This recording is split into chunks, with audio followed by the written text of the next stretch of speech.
Përshëndetje të nderuar shikues, po takohemi bashk edhe këtë pasditë me emisionin Imazh. Janë bërë 21 vite që kur forcat policore dhe ushtarake serbe kryen njërin nga masakrat më të dhimbshme kundër njerëzimit në Reçak. Vranë dhe masakruan 42 shqiptar të paarmatosur.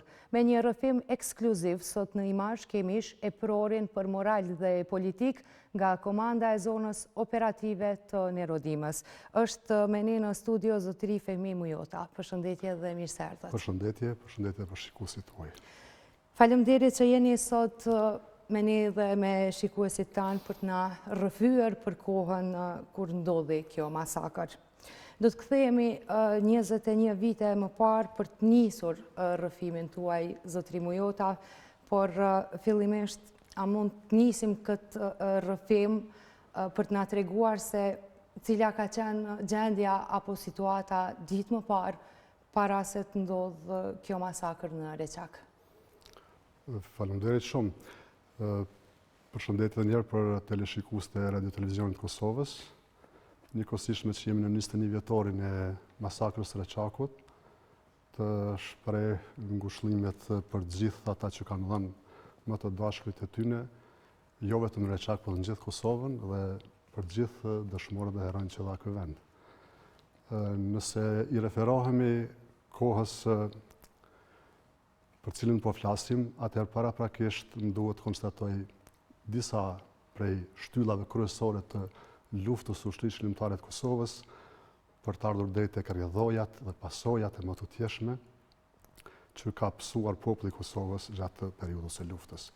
Natyrisht që kishin kaluar disa vite, madje më thotë, jo një kohë e caktuar, disa vite që tashmë lufta në Kosovë ishte vetëm një zgjidhje në raport me Serbinë. Dhe liria e popullit të Kosovës ishte konstatuar që nuk vije pa luftën e armatosur të popullit të Kosovës. Dhe në rrethonat e atëhershme kohore ka pasur organizime, ka pasur rezistencë, aksione, veprime nga anë të ndryshme të Kosovës, nga njerëz, nga veprimtar, nga advetar, nga patriot, tashmë që një pjesë e tyre janë heroj dëshmorë të vendi, edhe në vitet e hershme, nga viti 1991 e këndej. Por kur kthehemi tek periudha e luftës së hapur në Kosovë, dhe tashmë kur lufta ishte bërë një fakt i pakthyeshëm dhe rënjët e lirisë në Kosovë ishin vendosur, ajo është me epopen e UÇK-s, me epopen e Adem Jasharit, familjes Jashari. Tashmë nga kjo periudhë ishte fakt i pakthyeshëm lufta në Kosovë dhe liria e Kosovës, por cili do të ishte çmimi i lirisë Kosovës dhe çmimi i shtetit Kosovës, ishte periudha që e dëshmojmë për vonë. Organizimet e të gjitha zonave operative kanë pasur një rrjedhoj të veten, një strukturim të vetin, natyrisht në një strukturë të përbashkët në udhëheqjen e shtabit të përgjithshëm të ushtrisë shërbimtare të Kosovës dhe përfundimisht organizimi përmes zonave operative ka ndodhur në muajin nëntor të vitit 1998, ndërsa lufta tashmë ishte një fakt i hershëm, do të thonë kishte kohë më parë që kishte filluar.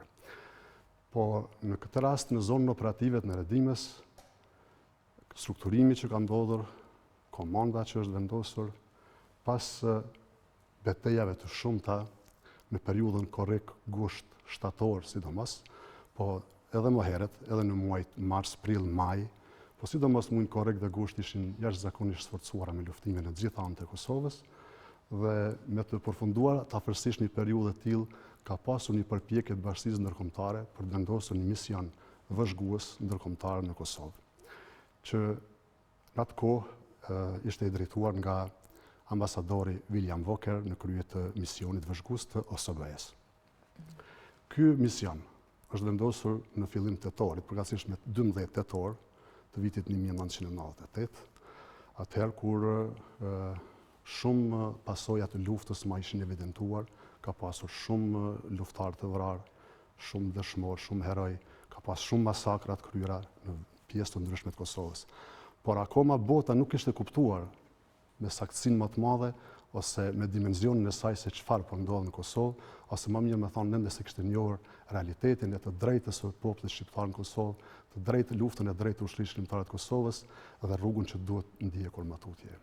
Dhe vendosja këtij misioni, i njohur për atë kohë si misioni i vendosur përmes Richard Holbrooke, marrëveshja e njohur si Holbrooke-Milošević, në Kosovë ka sjellur afërsisht një vendim që të vendosin 2000 trupa të paramatoshura të OSBE-s në Kosovë, që do të udhëheqte ambasadori William Walker. Por asnjëherë nuk ka arritur të kompletohet, gjithmonë ka mbetur në numrin e parapar, afërsisht sipas dijenisë tonë dhe shënimeve tona të sakta, diku rreth 800 veta në vendosur në Kosovë. Dhe ata me vendosjen e tyre kanë gjetur një organizim të mirë të zonave operative, ne kemi pas gjitha strukturat e ndërtuara mirë, nga komandanti i zonës, zëvendës komandanti, komanda e zonës, komanda brigadës, komandat e kompanive, deri tek njësitë e logjistikës edhe deri tek njësitë e mekanikës. Do të thonë kemi pas të gjitha organizimet dhe spitalin ushtarak dhe të tjera. Në këtë periudhë kohore ka pasur shumë provokime, pavarësisht vendosjes së misionit vëzhgues ndërkombëtar. Dhe unë nga detyrat që kam mbajtur, atë kohë kam qenë ngarkuar nga komanda, përkatësisht nga komandanti i zonës, në detyrën e sektorit për moral dhe politik dhe komunikim me vëzhguesin ndërkombëtar, së bashku me Rëshdë Jasharin, i cili ka pas detyrën për informim dhe në një mënyrë kemi pas kontakte të rregullta me të vëzhgues. Në atë kohë janë krijuar relacione të besueshme, relacione korrekte, relacione të drejta, por çdo kohë kemi informuar se çfarë po ndodh në terren, ku pozicionohen forcat serbe, nga ku vjen rreziku dhe gjithë shkallën e një mundësie për të pasur edhe matutje sulme dhe luftime dhe për të pas pasoja. Në këtë relacion është ndërtuar ky besim në bazën e fakteve dhe natyrisht që ne kemi pas mundësi shumë herë të prezantojmë vrasjet asoj kohe në muajt dhjetor, edhe të ushtarëve që ne kanë ndodhur, por edhe të civilëve të vrarë në aksin rrugor të magjistrales Shtim dhe Ferizaj, disa raste. Dhe këto ishin një lloj përgatitje, një lloj sikur paralajmëroi se mund të ketë sulme të reja. Dhe unë duhet përmend këtë rast një numër të madh të njerëzve vëzhgues dhe ndërkombëtar që kanë qenë korrekt në relacione, kemi biseduar shumë gjatë në shumë raste. Dhe duhet përmend patjetër njerëz që nga terreni kanë punuar deri vitin te data 15 janarit. Ato njerëz sikur është Brad Scott, është një person shumë në rëndësi në periudhën kohore, datën 15-16 janar. Po ashtu Edward Sullivan, Gil Gilbertson, Lynn Holland. Po për me vetëm disa nga këto emra. Pastaj të mos flasim për Michael Petersen, ka qenë një person që kemi pas kontakte të vazhdueshme dhe shumë emra të tjerë të terren, njerëzve nga terreni, si Ken Markuson e tjerë. Dhe diku rreth datës 10 janar janë intensifikuar këto takime, sidomos është biseduar për dy çështje më kryesore. Atkoh rënia ushtarëve në kufirin Kosovë-Shqipëri krye me Muj Krasniqin. Ne kemi pas ushtar nga zona jonë, 8 ushtar kemi pas në këtë grup të dëshmorëve që ranë në kufirin Kosovë-Shqipëri. Dhe çështja e të zënëve rob, përkatësisht shkëmbimi i robëve të luftës, atkoh kishim disa ushtarë të zënë rob, por edhe kanë pas serbët 8 ushtarë të tyre të zënë rob në zonën e Shalës. Këto ishin interesimet e tyre se ka po rrjedhin zhvillime, çfarë mund të ketë në ditën vijime etj. Por çdo gjë, domethënë kemi qenë edhe të informuar, po edhe kemi informuar për gjitha zhvillimet që po ndodhin. Në datën 15 janar.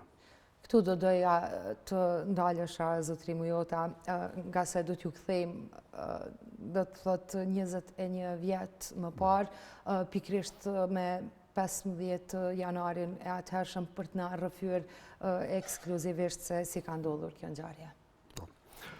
Në datën 15 janar, sipas disa shënimeve të mia që kam mbajtur për nevojat e mia personale, me saktësinë më të madhe, them të, rreth orës 6:50 të mëngjesit jam dëgjuar krismat e para. Sulmi ka ndodhur në mënyrë tinëzare, ashtu si është përshkruar tashmë shumë herë.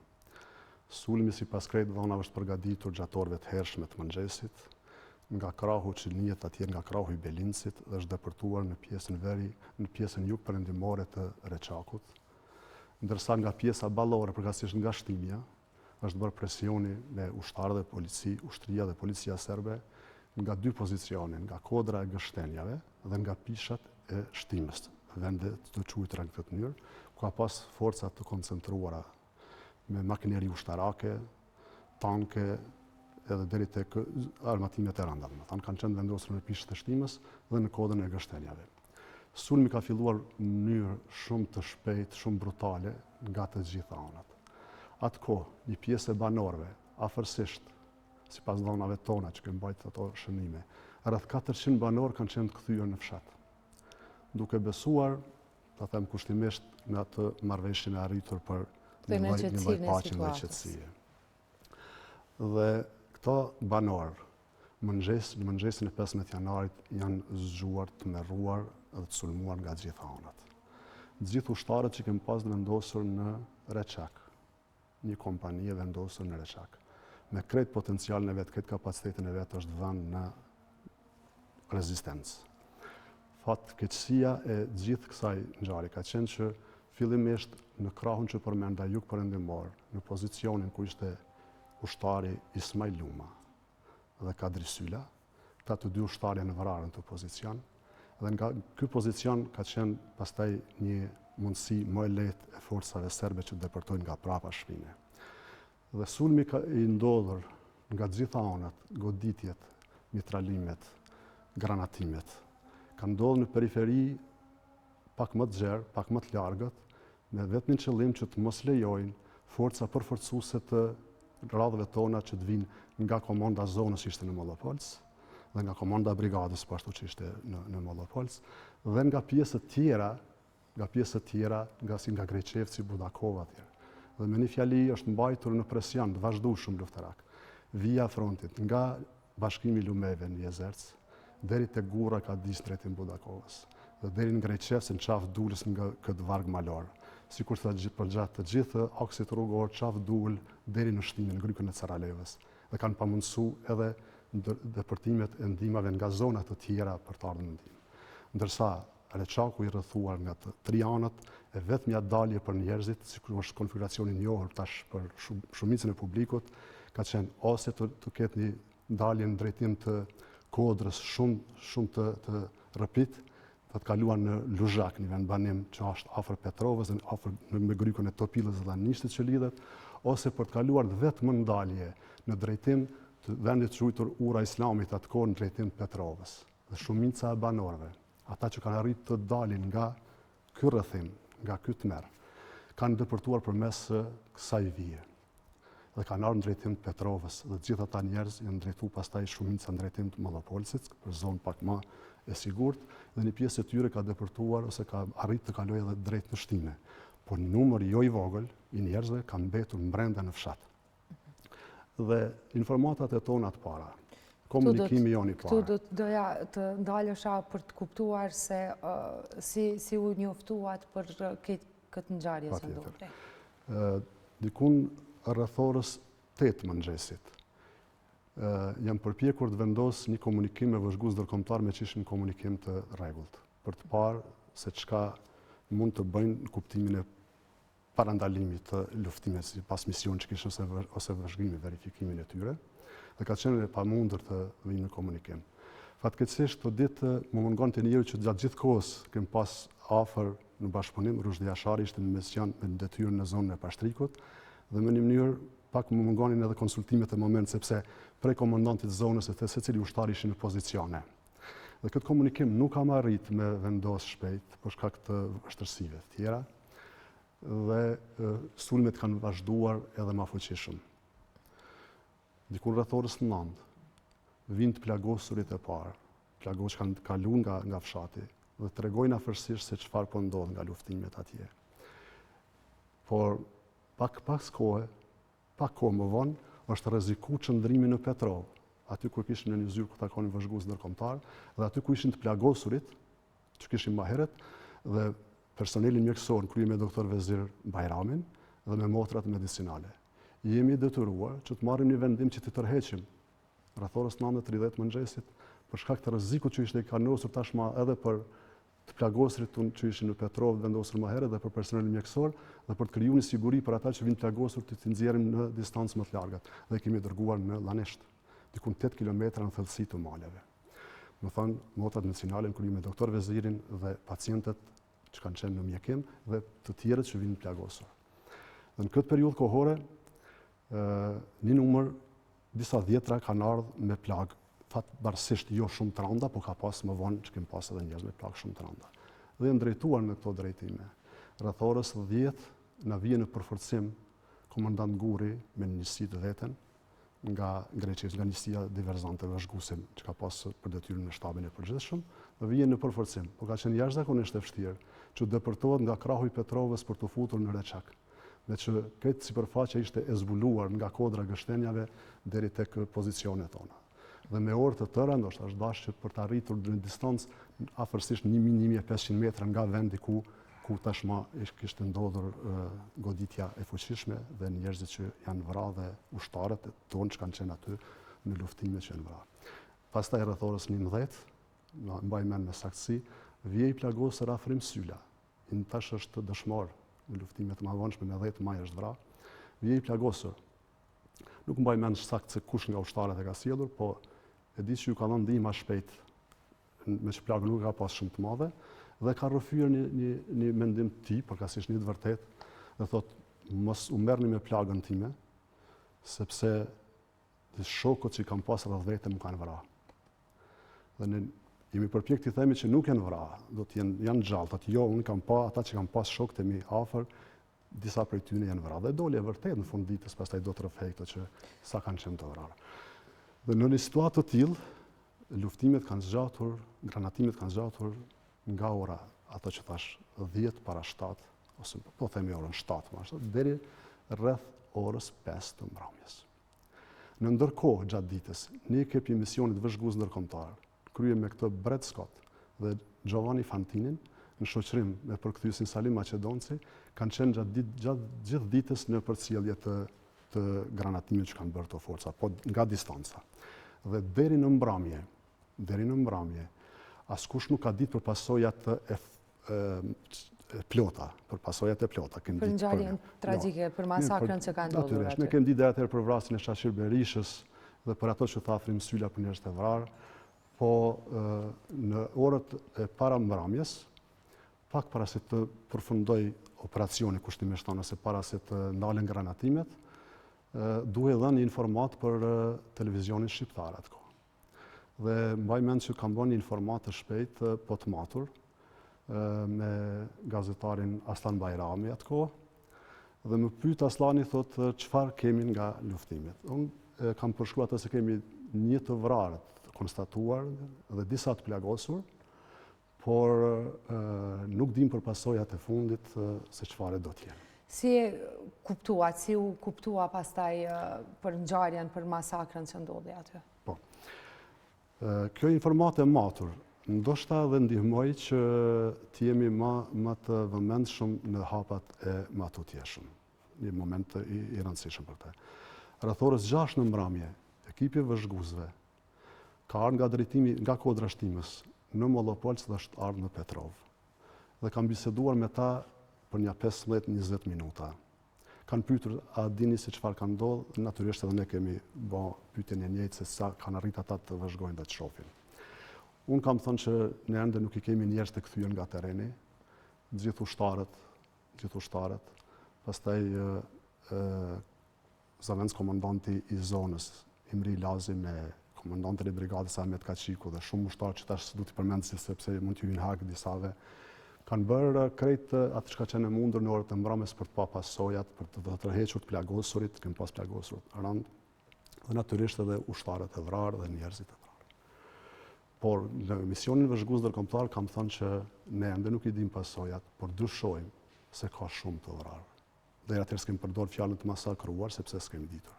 Dyshojmë se ka shumë të vrarë. Sikur që kanë pas dyshimin edhe ata të njëjtë, por jemi të akorduar çka duhet të bëjmë çka nga tash.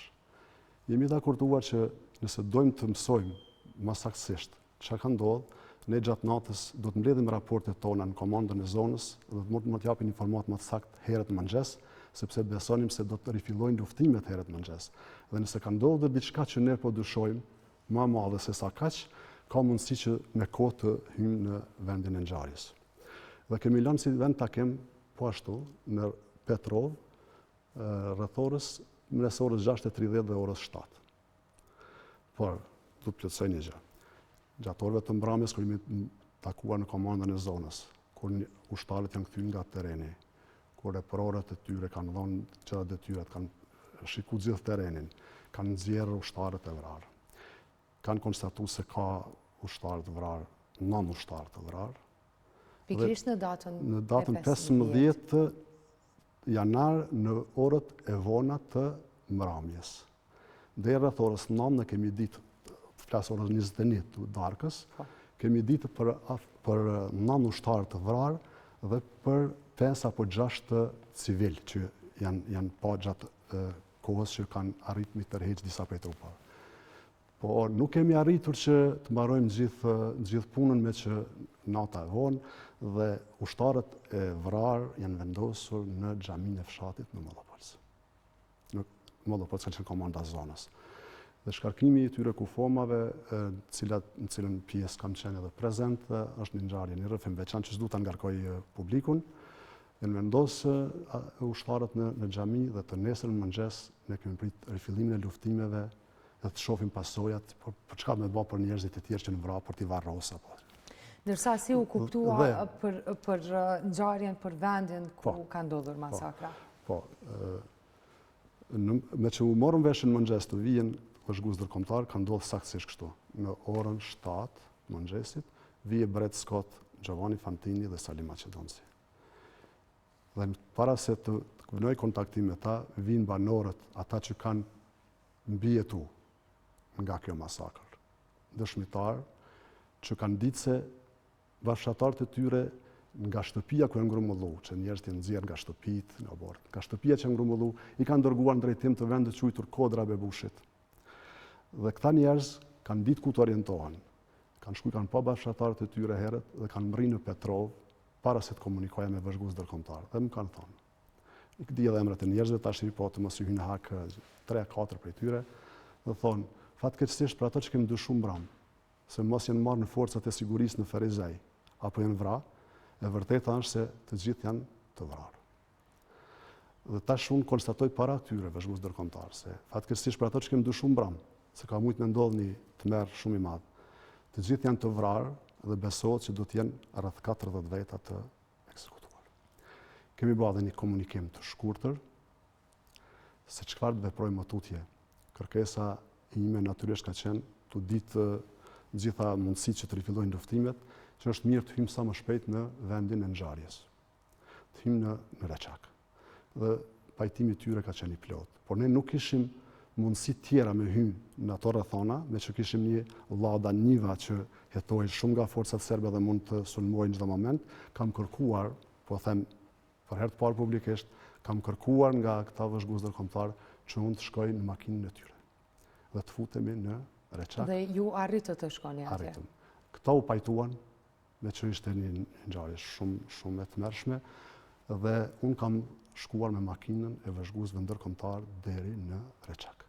Hyrja në Reçak e këtyre vëzhguesve, që atëherë u grumbulluan rreth 3 makina të vëzhguesve ndërkombëtar dhe një ekip televiziv, përkatësisht një kamerë televizive dhe një gazetar, arritja disa banorëve të fshatit dhe rritja numrit në vendin e ngjarjes, atëherë krijoi rrethona krejt të tjera. Për cilat unë do doja të vazhdojmë rrëfimin vetëm pasi të ndjekim një rrëfim të mbijetuarit të kësaj masakre, është Ram Shabani, I cili në vazhdim do të shpalos ngjarjen tragjike të 21 vjetëve më parë, është gazetarja Teuta Muja, e cila ka realizuar këtë rrëfim. E ndjekim bashkë për të rikthyer më pas në studio.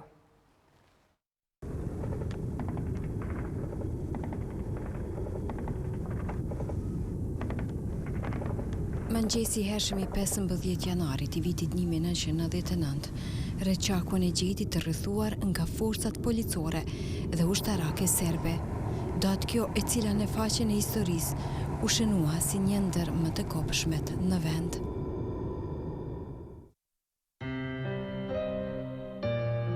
Me 15 janar në Reçak u masakruan në mënyrë mëshnjërzore 44 banor. Tragjedia kishte filluar në orët e para të mëngjesit, duke I bastisur fillimisht nga shtëpia e Sadik Osmanit, të cilët ishin strehuar për çështje sigurie. Shtëpi kjo, e cila edhe në ditët e sotme vazhdon t'i ruaj gjurmët e luftës.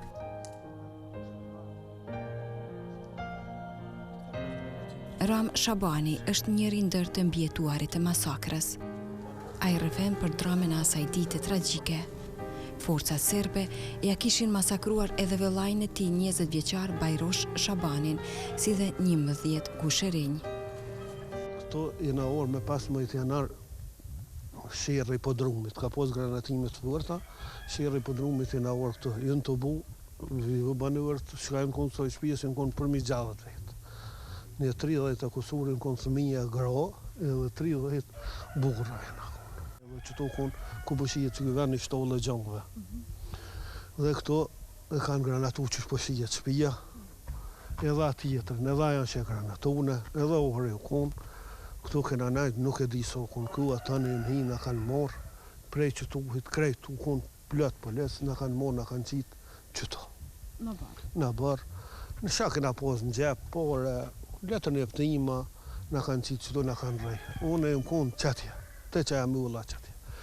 Roqë qëto, dhe kur ka të në rejë, kë shkelmin e këmë posë qëto. Dhe në kanë morë prej këtu ujtë retë, edhe në kanë tonë qysh, kesh I pori të një meta I mrobi, thash ka një përpjetë, qitë një duhet mrobi po qështu. Edhe e në njësë me hecë përpjetë, kur e në njësë më nëllën e që atëherë këmë qyra për në vinë për mroba. Nuk jënë konë të në orë, dhe këmë thonë shkepëm se nuk jënë të në orë mroba. Tani e në shku, në këna kujtu që I pështumë. Gratë edhe thminë tani se nënën në kompos, qikën e kompos, gruën e migjës, këtu, do ku shëre, krejt, në njëjtë jem, I kanë mbyllë terin mbromje në pëdram. Pas kësaj drame, forca serbe kaloi në fazën e dytë të veprimit. Ata dhunshëm I kishin detyruar banorët të shkojnë drejt malit, pikërisht në zonën ku dhe u krye masakra. Ram Shabani vazhdon rrëfimin e tij. Neve verifikus në kanë po qërë kur ka najtë terin mbromje. Teri u kry. Korinor që të verifikus, u dollë në una emë që dhe dasadi, I kanë thonë, ne I kanë morë djemët, hajtë se po këqyrëm. Korinor mas një ure, ka thonë, hajtë se që sajtë janë. Teri në mëngjes, tani u zborë që është masakër. Ky koridori që kena ikë na gjithë mënë për qëtë koridor, se kur e na dollë që to e kena një na vetën e sigurt. Për shkak se u konë si lëkë, që është po shqijet, edhe vesh mina hesi se për me plom, su në kështë rrugë pa konë atë. E këtu ata ishin kanë pas vendos në mëngjes. Me thonë, këtu është bërë eqja e 30 banorëve. Po, këti koridorit me 15 janar. Edhe pas 21 vjetësh, ky lokacion nuk I fsheh gjurmët e masakrës. Gjatë kalimit të bie në sy copëza ngjyrash të kuqe, të cilat simbolizojnë gjakun atyre që mbeten të vdekur mizorisht gjatë masakrës. Thonë ikni se janë të navrau. Tani une qëto ku më ikë, Qëtë pjesë? qëto qërë, qështë është që kjo pjesë, edhe më shku qështo. Kur më shku me dollë në atë logjen, I thujmë në të vrejla, I shkonë avtoblinta. Etë ma kalë shumë, apet I morë qëto ku më najtë e në mbromje. Këtu ka nesë paramilitarët para juve? Para neve. Para juve, dhe me thonë edhe mrapa e keni pasë që banorë që u konë shator mes. Qëto konë I vroni, I fundë për tynve. Me thonë qëtë pjesë u konë? Edhe qështë u konë, qështë I konë piskotone, të ikë, me ikëne qështë u konë rrotë. Dhe me thonë prej këtu ka fillu ajo? Qëto ka posë, pëgjen, qëto ka posë, qëtje ka posë. Une me basin sadek edhe me basin lutim nëllë qëto. Për me dhejës ka një cigore se më punë maraklej do hënë qikë. Qëto I në gjitë a I grupi madhë që po shihet para neve. Na e na ullë se këna di që I pështumë. Qëto bashkë drejt ishin konë dë shtora para militarë. Kure I kanë zerë basin lutë, sigorët e lemi ka posë, A i kena lez, as i kena lez mund se di, edhe kanë krizë gjujtet, ata dy ka rëk mua, qështo, e që kon të gjepi ka dollë, në trëpë së më ka rëk kërkan. Unë e kumë bo të push, qësoj rrugës, qësh ka erdhë, kumë bo, se s'kumë ditë mu ka iki.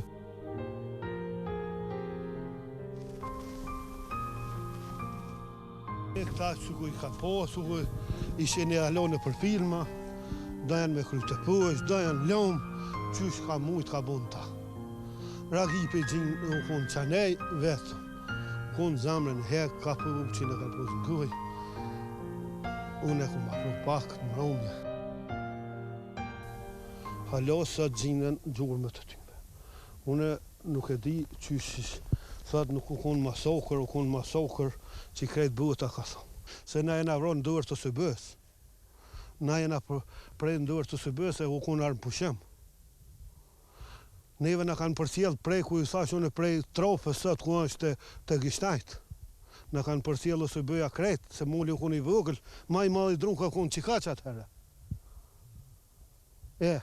Nuk e di unë, nuk e di për shka halo sot na sot më mirë për më remetimin e fshatit, që shtohe për muë, që kush derën pës gazetorët kush ma ka qelë kur, sugat shpijen që e pot, sugat me tushin, edhe unë e hotri gazetorëve se jam i zhgënin edhe nuk. Veç më vje keq për gazetorëve edhe për qytimet vrove që më konë, javë kam bërë që edhe si vjetë, thash, ju më do këtë më ronë tini. Masa dhe kam mazar sa adeta që e kumë posë. Adeta veç kumë thonë o zatë rumi matë. Edhe për masa sa dhe kam mazar. U kja që pushijet, ka posë halot të isha, këto, ka posë sungjera, që pushijen halot vjetra, qëre një pjesë e një qontës ka kja, që kanë... Ka një pjesë, halo, ka posë se jetra të vronve, ka posë sungjera që kanë najtë këto, gjithë qka u kunë këto. Aziz Beqiri është po ashtu banor i Reçakut, i cili rrëfen për varrosjen e viktimave të masakrës, si dhe për ditët e asaj kohe. 4 vjet jemi konë që jemi hipe, atje në pastrem terenit. Atje i kanë vronë loqë tonë, një gjallë vlavit, një qik edhe 4 kushen e tjerë. Këta janë konë qëtot. Në jesrit tenë me 16 janë zbulu që janë vronë. Që kjo Roma ka foli, kjo konë mesin e qëtyne, mirë pa i ka hikë të në nëkshamë, tërhjek për këtukit. Kër jemi hime pasu terenin, kemi gjetë atë na kemi shtin vëzhgost, kemi shtin gazetar, kemi raportu të vemi mu ju të rastin, qyshon rasti. Edhe qatë ditë me 16 në konë nisë se sas, vëzhgost, gazetar, të incizu, këto shka ka ndodhë. Kur u bëha këshomi të na, neve na ka orë një farë, qysh me thonë ndash orë, ndash menim, me të bu këto kufuma, lojgjve tjera edhe këtu, në gjami, me të 17 mi vorros. Mirë po, me 17 i kemi qonë, sa baheret, kur erdhëm të gjaminja, ka pas 3 drama vëzhgus, jenë kondi që i lam aty, ishin tërjek dromat. Ambasadori Amerikan William Walker, gjatë vizitës që i bëri Reçakut e alarmoi opinionin botror, duke i quajtur krim kundër njerëzimit. Today we stand united against those who committed this crime. Sot qëndrojmë së bashku kundër atyre që shkaktuan këtë krim. This crime against humanity. Këtë krim kundër njerëzimit. The deaths in Reçak demand justice, and justice must be seen to be done. Vrasjet, vdekjet në Reçak kërkojnë drejtësi dhe kjo drejtësi do të arrihet. The graves before me tragically represent, to me at least, Këto varreza përpara meje, tragjikisht, fatkeqësisht paraqesin për mua the madness, çmendunin, the appalling waste, ndërrimin and the futility of unrestrained violence. dhe violencën, dhunën e pakufizuar. Pas 17 janarit të vitit 1999, qeveria e Serbisë shpalli William Walker, person non grata, dhe i dha afat prej 48 orësh që të largohej nga Kosova. Janë bërë më shumë se 2 dekada ku në këto varre prehen trupat e të gjithë atyre që u masakruan barbarisht.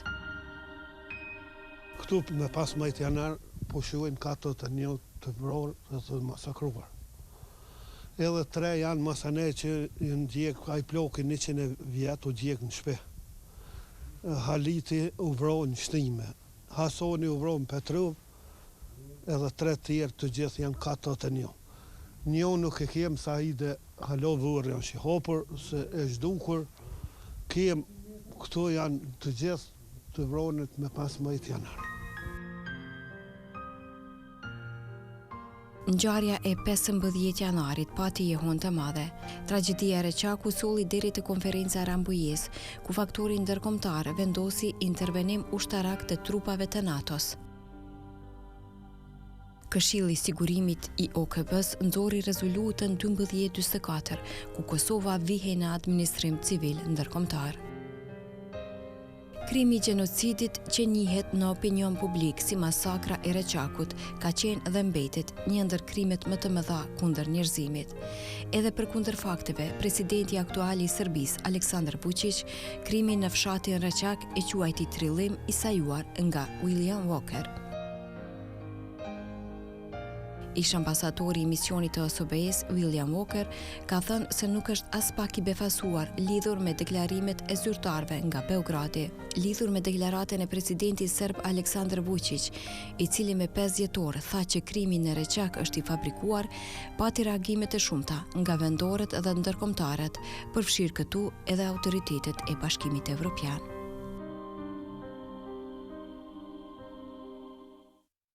Do qëm kështu këtë rrëfim dhe material të përgatitur nga gazetarja jonë, ndërsa ne do të vazhdojmë në studio me rrëfimin tuaj, zotri Mujota, betëm tek data 15, kur ju veç keni arritur, data 16. Faktikisht ju veç keni shkuar atje tek vendi i ngjarjes, natyrisht për të pasur kërkesër për të bindur ambasadorin që tjetë i pranishëm aty. Sa ka qenë i vështirë komunikimi dhe si u arrit? Po, në faktet që dalin se njerëz janë nxjerrë nga shtëpitë e tyre dhe janë vrarë, janë masakruar në mënyrën që është pa tashmë dhe dihet arritja në vend ngjarjes me një numër të vëzhguesve ndërkombëtar, tashmë edhe disa gazetarë, edhe në kamerë televizive. Dhe të falenderoj banorët e fshatit për qetësinë e ruajtur në rrethana të tilla, cilët nuk kanë bërë asnjë veprim pa përgjegjshëm. Dhe të falenderoj këto njerëz si Agim Kamberin, si këtë rast Azizin, Metushin, Ademin dhe shumë emra të tjerë që kanë njoftur banorët e tyre dhe ne bashkë me këta vëzhgues ndërkombëtar, rrethana të tilla, kemi pa një për një secilin kufon, kudo që kanë qenë të vramë të ekzekutuar për shtëpitë e tyre, në borët shtëpive, në përpjekje për të larguar nga vendet e rrezikuara, e deri tek grumbulli i njerëzve që janë grumbulluar tek kodra Bebushit, kanë qenë 24 trupa njerëzisht sakatosur. Ka pas njerëz cilët kanë pas gjymtyrë të gjymtuara, kanë pas organe të nxjerrura edhe për një masakër që ishte e llahtarshme. Në rrethana të tilla, vëzhguesi ndërkombëtar me pamjet e tilla, zakonisht në këto raste kërkonin sa më shumë saktësi për emrat e tyre, për njerëzit, dhe na kanë ndihmuar shumë banorët për të identifikuar to. Dhe pasi kemi pas secilin prej rastit, diku rreth orës 10:30, gjendja është ngarkuar edhe më shumë. Ndërkohë, rreth orës 10 kam rri edhe mjeku doktori Vezir Bajrami me motrat medicinale që kemi pas organizuar nga Lanishti, me Nergjivan Azizin, me Vlora Aslanin dhe me Mevlyde Zymerin. Doktor Veziri ka bërë konstatimin e plagëve të secilit prej këtyre të masakruar, me çka pas edhe bashkëtar, dhe ka bërë ekzaminimin. Por ndonjëherë po përdoret gabimisht këto obduksioni, se obduksioni është një gjë tjetër që ka ndodhur më pas rrethana të tjera, ndërsa ekzaminimin, konstatimin e plagëve dhe ka bërë evidentimin e secilit. Dhe mban shënimet për të plagosur edhe për të tjerët. Por pasi veç kishim pa të gjithë trupat me vëzhgues ndërkombëtar, dhe pasi tashmë unë e them një gjë publikisht, i falenderoj gjithë ata njerëz, kamerman, gazetar që kanë deklaruar mënyra të ndryshme. Herë në harres kanë ngatru kohët, mënyrat e hyrjes, daljes nga fshati, raportimet, por nuk ka zë për të madhe, po mund të përmirësojmë. Sikur që edhe të mos lëm mangut asnjërin që ka bënë një kontribut, duhet i vlerësoj. por fotografimet kanë ndodhur nga vëzhgues ndërkombëtar, nga kameraman ndërkombëtar, televizion ndërkombëtar dhe janë përcjellur në qendrat vendosjes dhe për korrektësi misioni vëzhgues, ambasadori Voker ka qenë njoftuar edhe me datën 15 vazhdimisht nga Reçakut me raportime të rregullta çka po ndodh dhe me datën 16 por nga i njëjti njeri dhe du të falenderoj edhe përkthyesin Salim Maqedonci për korrektësinë e tij dhe interpretimin e saktë atyre kërkesave që kemi bërë ne përmes Reçakut. Dhe diku rreth orës 10:30 të datës 16 forcat serbe me gjas e panë që kanë humbur një betejë të madhe politiko-ushtarake. Dhe nuk do të mund ta mbyllin këtë ngjarje më. Nuk do të mund ta mshefin këtë krim. Është ngrit helikopteri dhe ka ardhur mbi kodër, mbi vendin ku ishin shumica e të masakruarve, po tashmë edhe kishte disa banorë të fshatit, ca gazetar, kameraman, kishte mision vëzhgues mjaftueshëm dhe të gjithë ne që ishim. Dhe Reçakut në shqetësim e sipër më pyet, thotë, çfarë don tani helikopteri? Dhe ishte shumë e lehtë të konstatohet kjo. Përgjigjem se ka vetëm një qëllim ndoshta që tani me çmimin edhe me navrat të gjithë neve që jemi këtu, vetëm që me mbulu gjurmët e këtij krimi që i kemi. Do të thotë ishte një tendencë tjetër nga forcat serbe? Forcat serbe për të pasur që kanë ndodhur sigurisht për të përgatitur për ndonjë operacion tjetër. Dhe nga momenti në moment gjërat mund të ndryshonin në një kuptim qoftë të drejtë për të nxjerrë vërteta, për të ndriçuar vërteta, apo edhe për të rrezikuar që ta nxjerrim të vërtetën. Dhe çfarë mund të bëjmë? Ka qenë një konsultim i shkurtër. Unë në rastësi, po duke ndëgjuar se misioni ndërkombëtar është këtu i vendosur dhe përgjegjësia shkon deri tek shefi i parë, kam bërë një kërkesë përmes përkthyesit Salim Maqedonci tek Reçakut, thonë që do të ishte shumë e nevojshme që të vije në vendin e krimit ambasadori William Voker. Dhe Reçakut ka bërë kërkesën e parë. Ka marrë një përgjigje fillimisht që thotë kështu afërsisht. Ne ju besojmë mjaftueshëm syrit tuaj që jeni në terren, syri juaj është kamera jonë dhe raporti tuaj i besojmë mjaftueshëm. Por me që gjendja vinte tu rrezikua edhe më shumë, banorët vinin duke ushtuar, gazetarë dhe njerëz të tjerë. Reçakut më bën edhe një herë një kërkesë. A ka mundësi edhe 2 orë të mbani kontrollin, të bani gjendjen në kontroll, që askush të mos prek asnjë trup, sikur s'ka ndodhur, domethënë. Asnjë trup të mos e prek askush dhe të provojmë që ambasadori të vijë në vendin e krimit. Dhe përgjigjja ishte pozitive për të e parë ishte ajo që ishte matur se emision neutral dhe i besojmë mjaftueshëm vëzhgimit tuaj. Por në kërkesën e dytë, pasi gjendja veç është duke u tensionu në kuptimin e asaj që për të rrezikuar mbajtjen nën kontroll çdo gjëje, kërkesa e dytë bëhet një konsultim atko. Unë po përdori 2 emra, sigurisht generali Dizet, atko ka qenë në shtabin e ambasadorit Voker, dhe Sean Burns si emër, dhe ekipi tjetër, Eduard Sullivan, sigurisht, po edhe Gilberson, një njeri i rëndësishëm, dhe kanë bërë një komunikim më të gjerë me qendra të caktuara vendimmarrëse, dhe përgjigjja pas një kohë është kthyer se ambasadori po vije. Dhe Reçakut, në momentin e konfirmimit, ndjen një lloj lehtësimi dhe thotë ja arritëm qëllimit, ambasadori po vije. Ambasadori Voker rreth orës 1:30, por saktësisht me raport zyrtar në 1:40, është raporti zyrtar ka arritur në Reçak. Do thonë 20 para orës 2. Dhe me të ka ardhur edhe një numër i madh shtesë i gazetarëve, i mediumeve të atëhershme të akredituar në Kosovë, nga gazeta ditore deri tek CNN-i. Edhe kanë pa këtë ngjarje. Ardha e ambasadorit është një histori në vete. Takohemi për shkurt me ambasadorin në hyrje të fshatit dhe kërkojmë nga ai që të ketë një faktikisht i themi që ambasadorit falenderojmë shumë që keni ardhur, do të kishin një pamje të tmerrshme. Dhe ambasadori përgjigjet me një qetësi edhe prej diplomatit dhe prej humanistëve. Kam përvojën e Salvadorit dhe sikur nuk do ta ketë shumë të vështirë të sheh ndoshta gjëra të tmerrshme, por njeriu e parë që ka pa ambasadori këtë rast ka qenë personi që ka pas kokën e prerë. Dhe me të parë, ambasadori është përgjigjur, është deklaruar se për mua është e mjaftueshme dhe nuk di nga anash dikush, nga gazetarët, nga njerëzit që tashmë ishin perën tjerë, më është drejtuar me fjalët që dërgoje deri në vendin ku janë shumica e të masakruarve. Dhe kam bërë një kërkesë shtesë që ambasador kemi edhe njerëz të tjerë nëse mund të ecin. Konfirmimi ka qenë po, kemi pa pastaj të gjithë fushën aty, dhe krimin që dhe natyrisht e kodra me bushit, dhe pasaj ambasadori ka bërë një prononcim për gazetarë. Gazetarët e pyetën çfarë keni pa, kush e ka bërë këtë krim të lahtarshëm.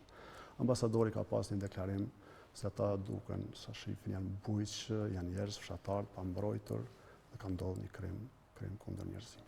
Pra, pikrisht arritja e ambasadorit William Walker dhe ardhja e mediave të shumta aty ka sensibilizuar botën për krimin që ka ndodhur në Reçak? Tashmë 10 vëzhgues, 10 gazetarë, 10 mediume, qindra banor, miliona njerëz në botë patën mundësi të shohin se çfarë ka ndodhur.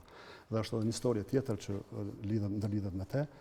Në një bisedë të shkurtër, me që komandanti vite nga pozicionet ku ishin të gjithë ushtarët, vije në vendin e krimit me një pjesë të ushtarëve tjerë dhe bisedojmë për shkurtazi, kërkojmë ambasadorit që të shkojmë në Petrov për një bisedë për të sqaruar se çfarë ka ndodhur në qetësi në raport me gjendjen ku ishin në familjarë dhe tjerët.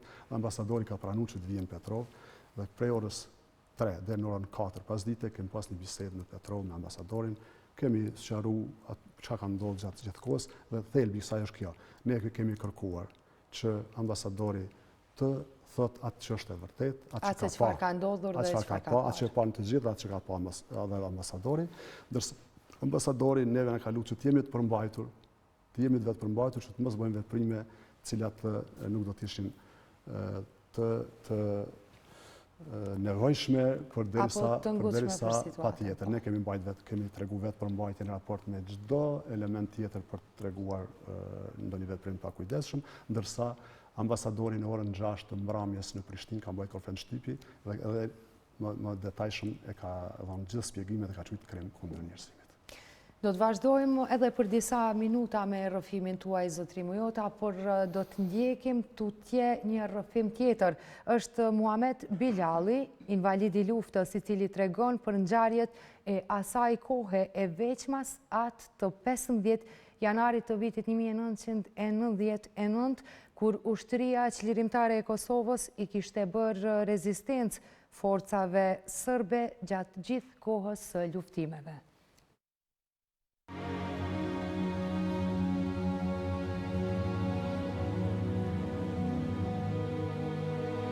Lufta e Kosovës la pasojë të shumta në vend, duke mos anashkaluar as Reçakun. Ushtria çlirimtare e Kosovës gjatë gjithë kohës kishte bërë rezistencë kundër forcave serbe për t'i dalë në ndihmë popullatës. Edhe pas 21 vjetësh, dëshmitarët e luftës vazhdojnë t'i ruajnë të freskëta kujtimet e hidhura të asaj kohe. Muhamet Bilali, invalid i luftës, rrëfem për kohën e vitit 1999, e veçmas atë të 15 janarit, kur ushtria çlirimtare e Kosovës nuk ishte dorëzuar për asnjë çast. Ai tregon për luftimet në mes të forcave serbe dhe UÇK-s. Me 15 janar, që kanë hyrë që është bërë masakra në Reçak, edhe në fillim dhjetorit kanë tentu me hi këtë pjesën e qestës kënej, se ka një pikë shumë e afërt me forcat serbe, pjesëtarët të ushtrisë çlirimtare të Kosovës, mirë po nuk kanë mujë që është Blagoca dhe Alibeqa dhe Mehmet Agushi. Mirë po me 15 janar, ata e kanë përdorë fshatin Belens, e në ato kotra, mrapa mas shpine komsëria, derisa e kanë qitë pikat në fshat. Mas shpine, kur në orë të mëngjesit, kanë në orë të parasabajt, kurse në orë të mëngjesit, janë 10 tankat në pisha atje, edhe kanë fillu me ardhë. Të gjithë ushtarët, janë konë seqele dhe se du mi falenderu shumë ushtarët në atë kohë që kanë qenë në Reçak, shkakë që ka nejtë deri në 6 orë në roj, që jo konë temperatura -17, ata dim këtë vitin 1998-99, 10 janar. Edhe të gjithë pjesëtarët të ushtrisë të Kosovës janë koncentruar nga forcat serbe që u nisën me ardhë. falë rojës të njësitit të Reçakut që kanë qenë së qelë, ka pas a ditë me 15 janar 1999 në mëngjes ka pas edhe mjegull. Duke u largu mjegla, roja i ka vrej, që janë të afro ma shpine edhe ka hap zjarë. Edhe për ati momentit kanë fillu luftimet në Reçak. Edhe për kundër luftimeve në mes të UÇK-s dhe forcave serbe, orët të tmerrit, sa vinin dhe ofroheshin për banorët. Drama kishte ndodhur. Mirë, po luftimet do më të paja i kena pas mas shpine, njësiti do që se ka menun, po janë kanë koncentrun edhe të luftu me këta përpara, do arë për ishtimës, për i qestës të poshtë, edhe bo një luft e papar. Na ju këna arë në dim njësiti i shtabit përgjeshëm, krye me komandan Gurin, edhe i këna po tankat pe shkollës atje, të vazhdu për Petro Mullapërc, edhe është marrë sëllëm nga na, o barëzistan që janë bloku. Atere me një grup, pa dilmu jutën, edhe Lushin, që kanë qenë edhe, Lushin ka qenë edhe polici ushtarak e zonës të rëdimës, për zidit atë zamhajdarve, këm kërku me arë me hinë mrena në shatë. Kër e në ardhë për mi voreza, me tentu me hinë në fshatë, ato e këna pa këna hasë në rezistancë të fortë. Këna që korili këna njëftu komandante që dohë në kanë dalë edhe naltë, edhe orë një komandante konë të më spelshu. Këna taku edhe komandantin e zonës ka hanë që lidhja mu ka këput me komandante që konë në Reçak me njësitin, edhe atë ditë të në dhije që ka ba. Komandantin njësitit kishtë në marë në plakë, zavend si ti, që ishte plaguar në gjysë djetorit, hala pa ju shëru plakë, Ali Beqës ishte vra, edhe kështu që ushtarët e kanë bërë një rezistancë të papar, me atë numër shumë të madhë të komësarisë, po dhe me një arsenal ashtë të madhë të armikve. Sa ka qenë numri ushtarëve të UÇK-s atëherë? Numri eksakt i ushtarëve në këto njësiti Reçakut që kanë, që odhejsh për komandantët, zëvës komandantët ka qenë 29. Arma tim kanë pas 22 armi kanë pas që kanë pas armë funksionale. E tash të logaritë me 29 ushtarë, të i këtë përfshin edhe logistikën, kushin njertë, bukë pjesë gjithë, dhe me thonë, 22 armi kanë pas. Me ato 22 armë, të gjithë ata që kanë bërë rojit që tash ma herët, deri në 6 orë, në ato temperatura, prap me 15 në mëngjes, në orë të mëngjesit, njën konë së qelë, edhe të ditën kanë bërë luftime ashtë maja, një numër, nuk me thonë sakë që është plagu, numër i madhë, në krye me komandantin, zavend që është vëra, edhe një numër i madhë është plagos, edhe dhjetë që të marë rezistanca atyne, për mi arnim, do më ju këna arnim mirë, po nuk këna mujtë me tentu me hi. Kam fjallën për 5 majtin. Gjatë luftës në Kosovë, qëndronte edhe misioni i atëhershëm i OSB-s. Me 15 janar, në orët e hershme të mëngjesit, 3 kjerët OSB-s kanë qenë atje të trafa, ku shijet, që ishte rruga për të podi gështejam. Edhe ato 3 kjerët të OSB-s në stop janë konë vëzhgim të fshatit. Kurse forcat e sërbe kanë qenë këtë pjesën këtu ka përshijet shkolla, qesta. Mirë po, kësë rrugë e kënej kanë një artilleria e ranë, misi kanë zonë pikat e kanë zonë vanin komësaria që ka një në orë që thash ma herët në orë të paramëngjes. Atëherë kanë fillu dhe manë, kjo pjesa pe këtu ujtë, pe pisha, kanë fillu artilleria e ranë edhe u fut në fshatë. Edhe pse o konë armë poshim, edhe o konë në regla atyne që mësme hynë ata forcat sërbe kanë hi, edhe janë konë forcat policisë, njësi specialit policisë, edhe të ushtërisë të regullë. Nuk ka, si shumë komente ka jo paramilitare sane, je konë stacioni Ferizajt, që ka pas komandante shef të operativës këtë, stacioni shtimës, edhe njësia speciale, duke mbrojtër me ushtërinë e Serbisë. 15 janari vitit 2020 shënon plot 21 vjet që kur ka mbaruar lufta në Kosovë, por mu në këtë vendbanim, në Reçakun historik, asnjëherë nuk u shua dhimbja, kujtimet dhe malli për ata të cilët më nuk janë në mesin e familjarëve të tyre. Gjaku i tyre u bë simbol i lirisë dhe i dëshmisë së një ngjarje të tmerrshme, siç ishte masakra e 15 janarit, rast që tronditi botën.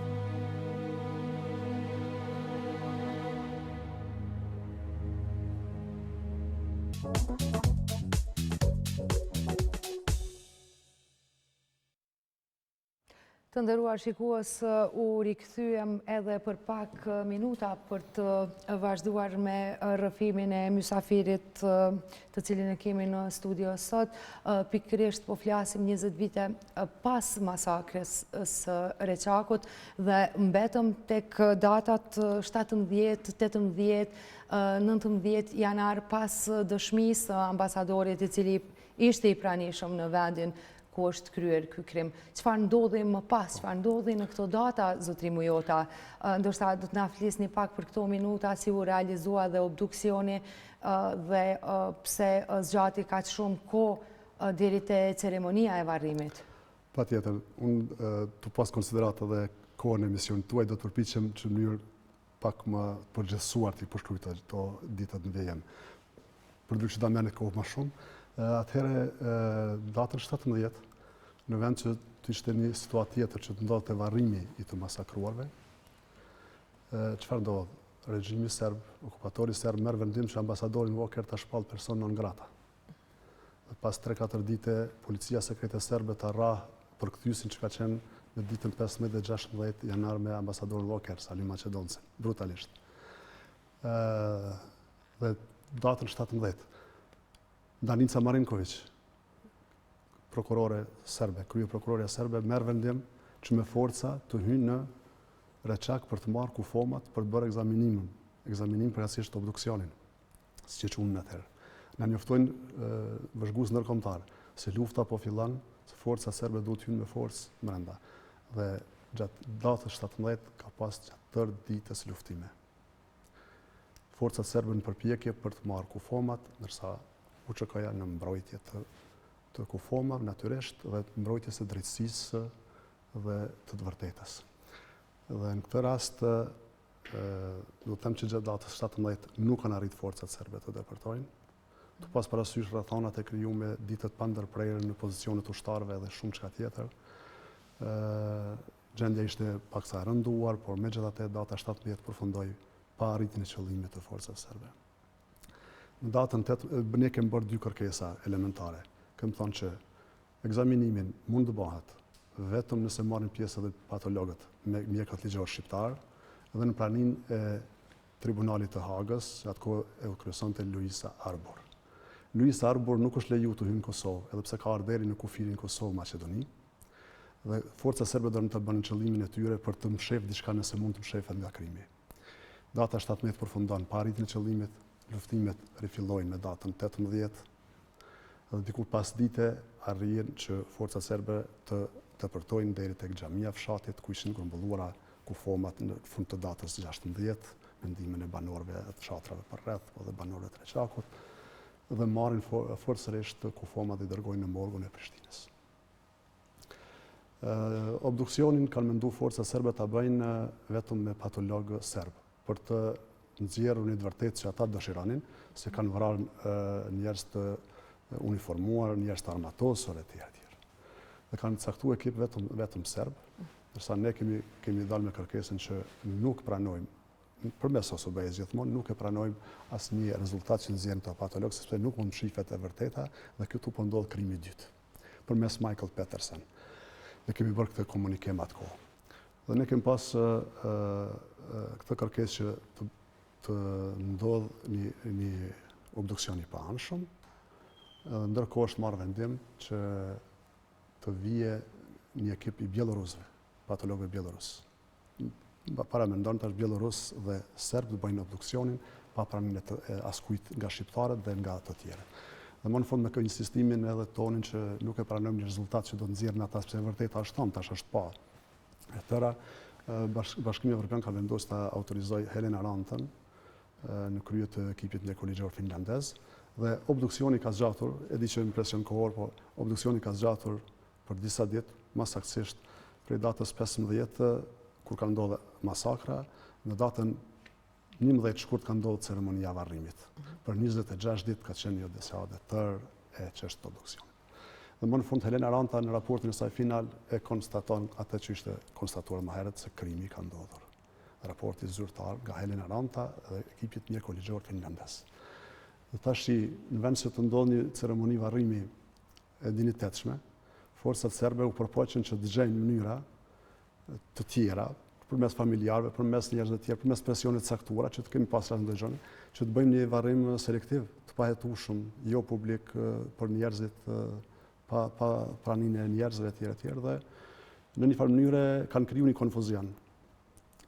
Njerëz nga dhimbja kanë rarë në komunikim, kanë dashur të marrin njerëz të tyre, si të bëhet ceremonia varrimit dhe kështu me radhë, por ne kemi hyrë në një negociim përmes OSBE-s me forcat serbe. Kemi pas 3 apo 4 kushte të caktuara.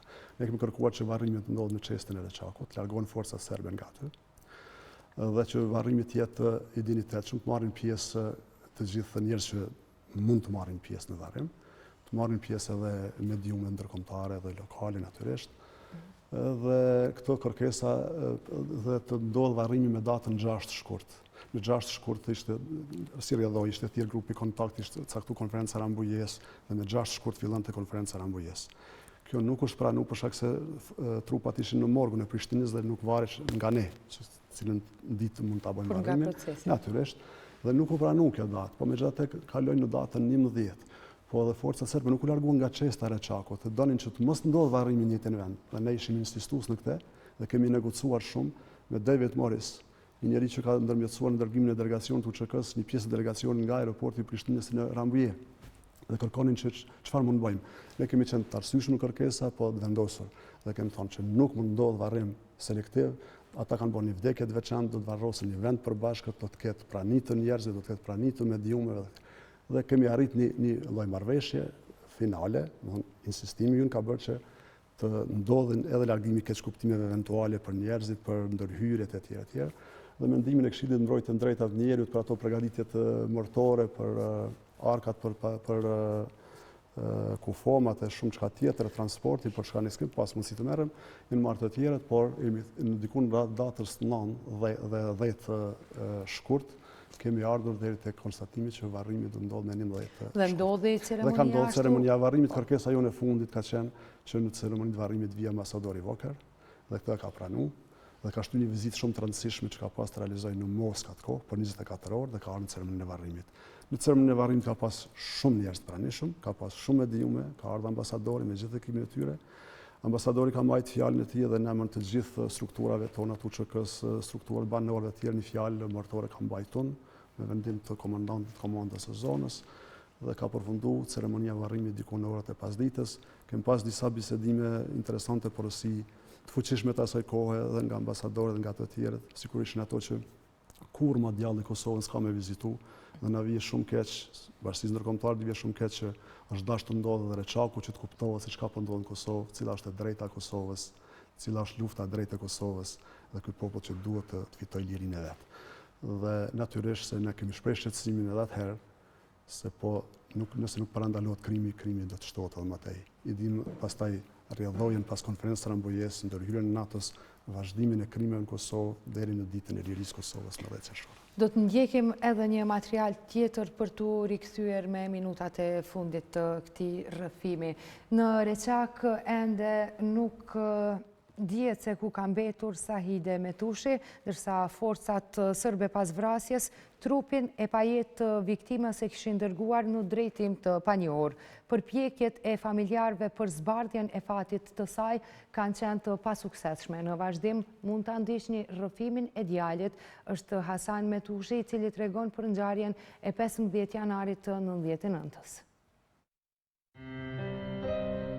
Janë bërë 21 vjet që nuk dihet për fatin e Sahide Metushit nga Reçaku. Me 15 janar, ajo ishte dëbuar nga shtëpia së bashku me familjarë tjerë, dhunshëm nga paramilitarët. Gjali i saj, Hasan Metushi, tregon për ngjarjen dhe zhdukjen e nënës pas vrasjes nga forcat serbe. Kjo është nona jam, Sahide Metushi, të cilën e kanë nxjerrë për shtëpie me 2 axhallar të babën. Babën e kanë marrë me 2 axhallar të kanë çukur në i thënë Kavrela, kurse nonës i kanë thonë shkon për fjetë fshatit, atje të ata kushet, edhe bon është bashkë me ta. Rrugës të shku ka zatin paramilitar. Edhe aty e kanë paramilitarët, po një herë e kanë plagu. Grupi 2 të paramilitarëve kanë vra, se pak ma e më shune, nashta për ta u konë pak ma... Sa vjeqare ka qenë nona? U konë nona gjatë e 5 vjeqare. Edhe e kanë vra, e kanë shtim e keset bërlugit edhe kanë morë. Me veti e kanë shtim pjesgave edhe... Në thonë, tash e 21 vjetë, nuk dijet për fatin e sot. Mëngjesi i hershëm i 15 janarit i vitit 1999, fshati u zgjuaj rrethuar nga forca serbe, të cilët kryenin vrasje pa dallim moshe e gjinie. Në 15 janar 99 në ora 15:07, paramilitarët serbe kanë rrethuar gjithë fshatin, edhe kanë fillu shtëna të lloj kalibri torme. Kurse këtë fshatarët janë konë fshat më. Ku i kanë një shtënat kanë tentu me ikë pej fshatit, një pjesë e fshatit janë ikë në këtë pjesën të rrugës, i thujnë Navrela. Një pjesë janë shku për pjetë, por këtu në konë gjithë familjarët mrena në shpe, janë dalë pej shpije. A i thekson se nuk kanë pushuar se kërkuari asnjëherë për nënën gjatë gjithë viteve deri në ditët e sotme. Që 21 vjetë, pej 15 janarit 99 nuk dijet për fatin e saj. E keni kërku? E kemi kërku, kemi dhona dënët, unë, vlaj, motrat, gjithë. Kemi dhona dënët, edhe halas dijet për fatin e saj, shpesej që një dit edhe kjo do të varruset pranë atyre që i kemi varrus. Përveç asaj dhe 2 migjallarë? Përveç asaj edhe 2 migjallarët edhe baba. Sikur me rastin e Sahide me tushit, Sahide Haki me tushit, që kanë vrau policia jute dhe ja kanë zhdu kufumën, sët fshati Reçak e kërkën kufumën e saj. E ju ku keni qenë atë? Ne kemi qenë në fshat kemi qenë të, po nuk ka pos mundësi asë shansë mu afru të prind të fshatorët mi ndihmu ndishka. Nuk se ka pos shumë paramilitar sërbë. Si ka dalë, këtu në këtë pjesë, prind jenë shku me baba me 2 agjallarë të shku të përpjet ka Avrela, ju kanë thonë hesni se djemë t'i kini naltë atje, dhe nauna vetë ka vazhdo rrugës. E ka pa dikush, ka ndë një dëshmitar që ka mujtë për me pa që ku e ka lorë ata? Dhe tentu me dalë me martë, të plagës. Po ku i kanë pa paramilitarët, mos s'kanë guxu me dalë, tana ata e kanë vra. Edhe qëfar kujtimeve s'jellë gjithmonë kjo rrugë, në thonë të kujton nanën, kujton familjarë tjerë, që i kanë vra migjallarët? Po kjo rrugë, kënina njëve në s'jellë kujtime të vështira. Se tu i po fshatorët, tu i maltretu, e mos me mujtë mi ndihmu. Shumë vështirë është. Shumë vështirë. Sërë djenë 15 janarin e një vitin shumë mërzitë. Shumë mërzitë. Në mendjen e Hasan Metushit mbetet gjithnjë nëna Sahidja, e cila humbi pa gjurmë nga forcat serbe. Edhe pse për fatin e saj nuk dihet, tash sa vite fotografia dhe varri i hapur i Sahide Metushit zëvend në kompleksin memorial të masakrës së Reçakut. Do që më kështu edhe një rrëfim tjetër të përgatitur nga gazetarja jo, ndërsa zotri Mujota dëgjuam rrëfimin tuaj deri këtu, me gjithën ndoshta s'na ka ikur diçka pa thënë.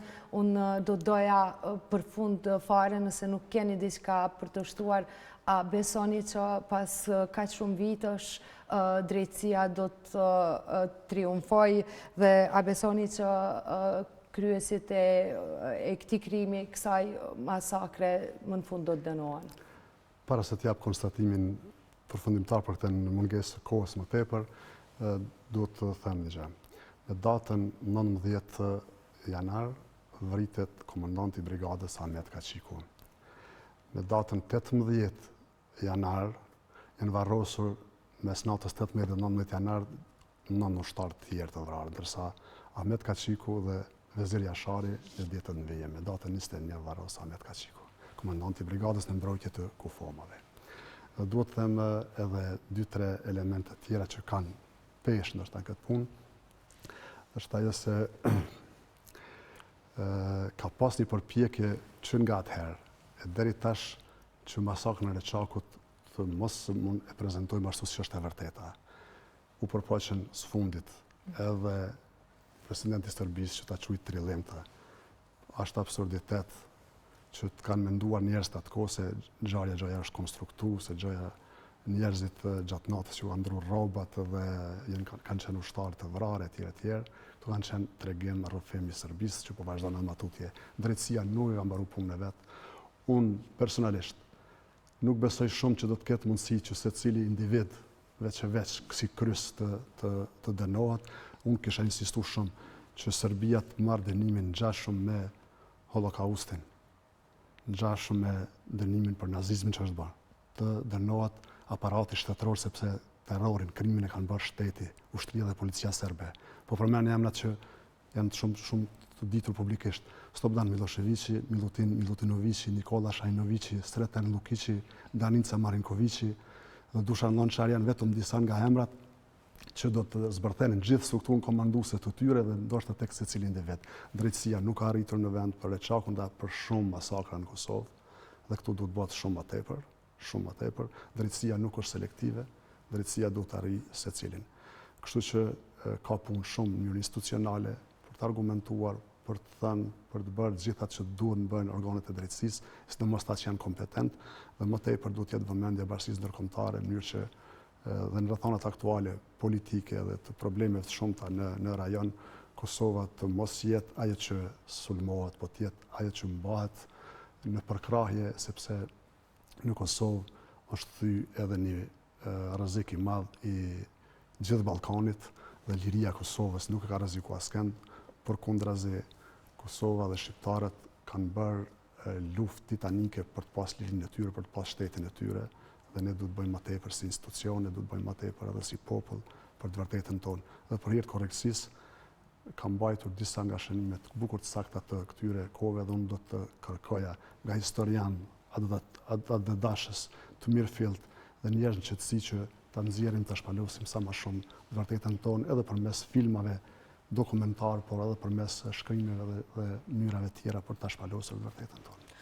Zotëri Mujota, unë ju falenderoj shumë që ishit me ne dhe shikuesit tanë për të shpalosur rrëfimin tuaj të kësaj ngjarje të rëndë që ka ndodhur mbi qytetarët, mbi popullatën tonë në Reçak, pra kjo masakër e rëndë për cilën e din e gjithë bota. Faleminderit për kohën tuaj edhe një herë. Faleminderit e juve. Ndërsa do t'i kujtojmë me lavdi të gjithmonshme të nderuar shikues, padyshim duke kërkuar drejtësi për kryesit e këtyre krimeve për t'i vënë para drejtësisë dhe padyshim urojmë që drejtësia të dalë sa më parë në pa. Faleminderit për vëmendjen tuaj, mirëmbëjtje.